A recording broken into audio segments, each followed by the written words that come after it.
D'ailleurs, tu me causais de Délivrance tout à l'heure. Ça me fait penser à un autre film du genre, mais qui se passe en France, avec un temps caniculaire. Ouais. Je pense savoir lequel c'est. Quand tu m'as causé de tous ces films, ça m'a rappelé Canicule, le film avec le mec qui a joué dans Delta Force. Chuck Norris? Non, l'autre. Ah, Lee Marvin. Voilà. Ouais, effectivement, maintenant que t'en parles, c'est vrai qu'on reste dans la même ambiance. Même si pour celui-là, on reste bien déviant. Bien sûr, c'est pour ça qu'il est cool. J'ai l'impression de reluquer les gens de ma famille. Ah, écoute, si tu veux, on peut en parler ensemble. Pour plaisir, ma couille. Ah, ma chérie me dit qu'elle sera bientôt de retour à la maison. Sérieux? Finalement, fais-le tout seul.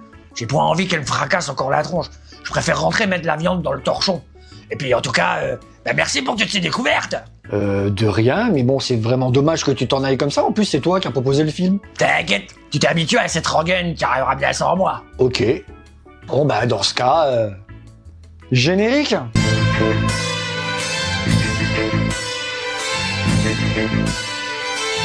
Yves Boisset est un réalisateur français né le 14 mars 1939 à Paris. Ça commence bien. Il est né le 14 mars, comme Clément. Ça me fait plaisir. Alors, qu'est-ce que tu m'as prévu? Petite surprise, j'imagine? Faut pas trop dire. Non, on va être le 14 février, là. Oui. L'attention. Pas le 14 mars. Ah oui, non, autant pour moi, j'ai un peu d'avance, c'est vrai. Un petit peu. Je tourne, là. Mais dégage. Ah oui, autant pour moi. Durant sa jeunesse, il étudiera à l'Institut des hautes études cinématographiques, dit l'IDEC. Par la suite, il collaborera à des revues spécialisées telles que la Revue Cinéma et Midi Minuit Fantastique, ainsi qu'à l'hebdomadaire Les Lettres Françaises, et travaillera avec Jean-Pierre Coursaudon et Bertrand Tavernier à la première édition de 20 ans de cinéma américain. Un peu le parcours classique de tous les futurs réalisateurs de cette époque-là. Il deviendra entre-temps assistant réalisateur pour des grands réalisateurs tels que Sergio Leone pour Le Colosse de Rhodes en 1961, Jean-Pierre Melville pour L'aîné des Forchaux en 1963, Claude Sauté pour L'Arme à gauche en 1964, René Clément pour Paris brûle en 1966, ou encore Ricardo Freda pour des films tels que Copland ouvre le feu à Mexico la même année. D'ailleurs, ce dernier film sera une bonne transition pour le lancement de sa carrière de réalisateur. Car oui, en 1968, Yves Boisset réalisera son premier film, Copland sauve sa peau, un film de commande du producteur Robert Denès, écrit et tourné sous le titre Les Jardins du Diable. Yves Boisset intégrera dans son scénario de nombreux hommages cinéphiliques, notamment aux Chasses du comte de Zaroff, mais aussi au film Le Point de non-retour de John Borman, qui est adapté d'un livre de Richard Stark, tout comme le personnage de son film, qui s'appelle lui aussi Stark. Seulement, afin de le rendre plus commercial, Les Jardins du Diable est alors transformé en post-production et en adaptation du roman Copland paye le cercueil, qui a pour seul point commun de se dérouler à Istanbul, en profitant du fait que Denels possède alors les droits d'adaptation cinématographique des romans de Paul Kenny. Le héros Stark est simplement rebaptisé Copland lors de la post-synchro, ce qui pose d'ailleurs des problèmes car les deux noms n'ont pas le même nombre de syllabes et le titre a changé. Yves Boisset est évidemment catastrophé par ces modifications imprévues et par un titre qu'il juge exécrable. En revanche, il sera surpris de voir que son film sera salué par certaines critiques et un honorable succès commercial. Comme quoi, mais il ne se découragera pas, car son deuxième long métrage sera Cran d'arrêt, un giallo de 1970 avec Bruno Kremer. Puis la même année, réalisera À Condé, un film qui raconte l'histoire d'un flic joué par Michel Bouquet et qui cherche à venger la mort de son ami et collègue, abattu alors qu'il enquêtait sur une affaire de drogue. À sa sortie, le film connaîtra des problèmes avec la censure en raison de la représentation de la police et de la violence sans état d'âme du personnage principal, qui est inspecteur de police. Le ministère de l'Intérieur, Raymond Marcellin, tenta en vain d'obtenir l'interdiction du long métrage. La publicité ainsi faite autour de cette tentative de censure permettra au film de rencontrer le succès auprès du public. Et c'est tant mieux parce que ça prouve que malgré la pression, Yves Boisset aura su aller jusqu'au bout de son film, qui était subversif pour l'époque. Et c'était que le commencement, car après avoir tourné Le Sceau de l'Ange en 1971, il réalisera un an plus tard un autre film important de sa filmographie, L'Attentat, un film s'inspirant de l'affaire Ben Barka, avec là aussi des grands noms tels que Jean-Louis Trintignant, Michel Piccoli, Gian Maria Volonté ou encore Roy Schneider, 3 ans avant Les Dents de la Mer. Pour ce film, Yves Boisset a subi là aussi de multiples pressions lors du tournage, comme le financement du film qui a été bloqué à 3 reprises, et les scènes de torture qui ont dû être tournées à nouveau, malgré tout, le film sera lui aussi un succès. Et d'ailleurs, chose amusante, lorsque Gérard Houry réalisera Rabbi Jacob, il s'inspirera du film de l'attentat, notamment par certaines scènes similaires, comme par exemple celle de l'enlèvement devant la brasserie parisienne, celle de l'interrogatoire, ou alors certains personnages comme le colonel des services secrets. C'était Varese. C'était Varan. En 1973, il réalisera RAS, un film traitant de la guerre d'Algérie, qui sera lui aussi attaqué en justice. Et puis en 1975, il sortira ce qui sera considéré comme l'un de ses classiques, à savoir Dupont-la-Joie, un film traitant du racisme, avec là aussi un casting 5 étoiles, notamment composé de Jean Carmé, Pierre Tornade, Jean-Pierre Mariel, ou encore Isabelle Huppert. D'ailleurs, en parlant d'elle, le film a failli être aussi interdit aux moins de 18 ans, car il y avait 2 plans de sexe de l'actrice, et dont la censure a exigé à Boissé d'enlever ces 2 plans pour qu'il soit juste interdit aux moins de 13 ans. Ridicule possible, surtout quand on sait que les valseuses ou les films de Joël Seria avaient aussi de la nudité.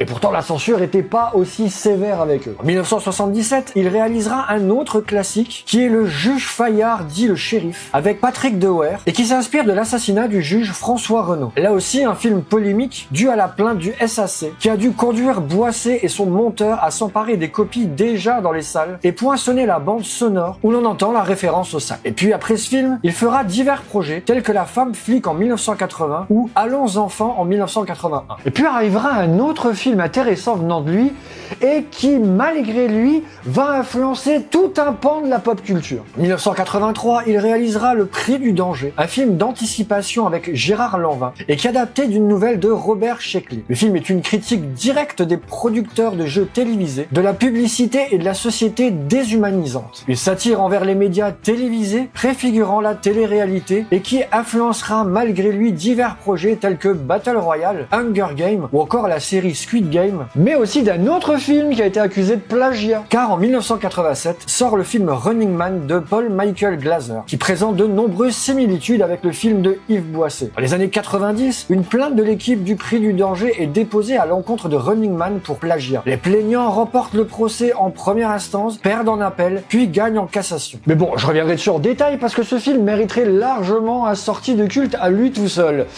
Mais voilà, le film dont on va parler aujourd'hui, et qui m'a été recommandé par Beaufils, c'est pas Le Prix du danger. C'est le film suivant de Boissé.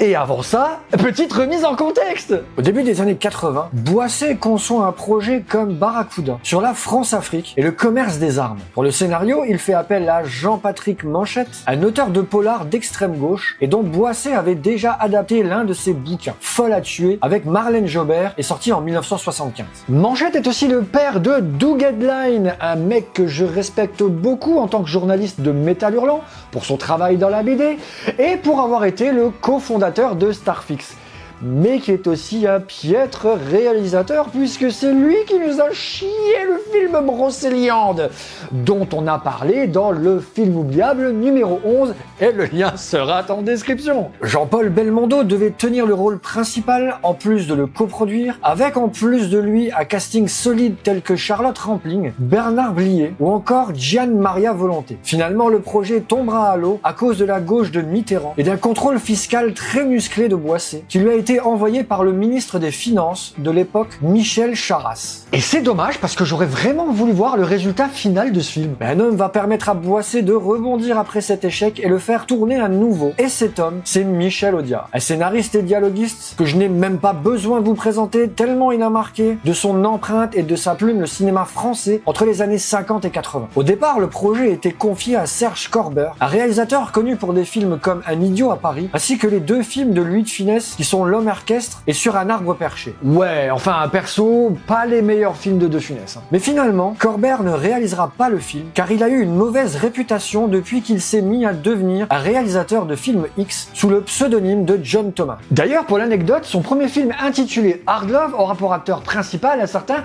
Richard Darbois, la voix française de Buzz l'éclair, du génie d'Aladin et de Harrison Ford.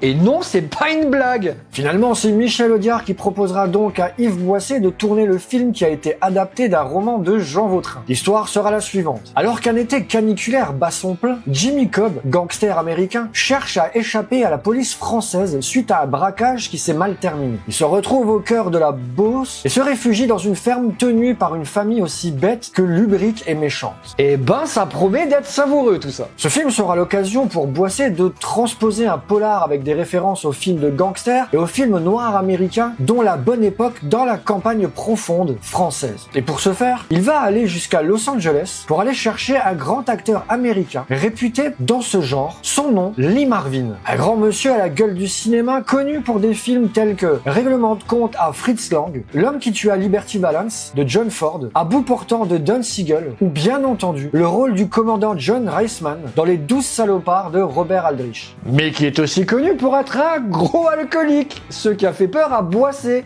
même après que Marvin ait accepté de jouer dans son film. Pour le reste du casting, nous avons Miu Miu,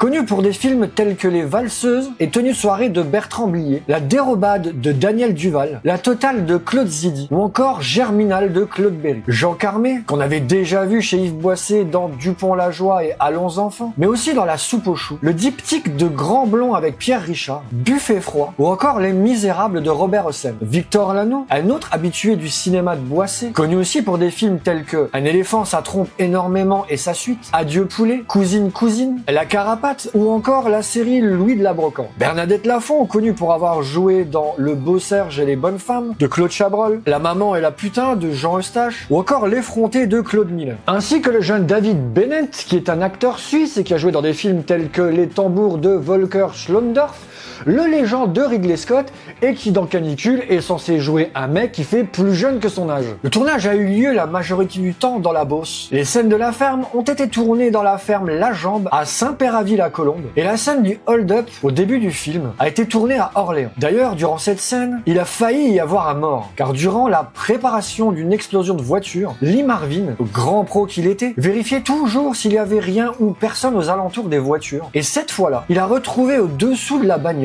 l'acteur Pierre Clémenti qui était en train de dormir complètement cocaïné. Et donc il l'a tout de suite retiré de là avant l'explosion, lui sauvant littéralement la vie. Oh putain, c'est une anecdote de fou et d'ailleurs j'en ai une autre tout aussi savoureuse. Sur le tournage, Lee Marvin était devenu copain comme cochon avec Jean Carmé. Tous deux ayant la passion pour la boisson bien alcoolisée. Le hic, c'est que Lee Marvin parlait pas français et Jean Carmé parlait pas anglais. Donc pour se comprendre, c'était pas gagné. Ce qui a conduit à un magnifique quiproquo quand Marvin est venu dire à Boisset que Jean Carmé avait fait la guerre à Guadalcanal comme lui et que sans le savoir, ils se seraient peut-être même déjà croisés avant. Jean qui a fait la guerre à Guadalcanal? C'est bizarre ça. Attends, je vais lui demander. Jean, viens ici. Qu'est-ce qu'il y a?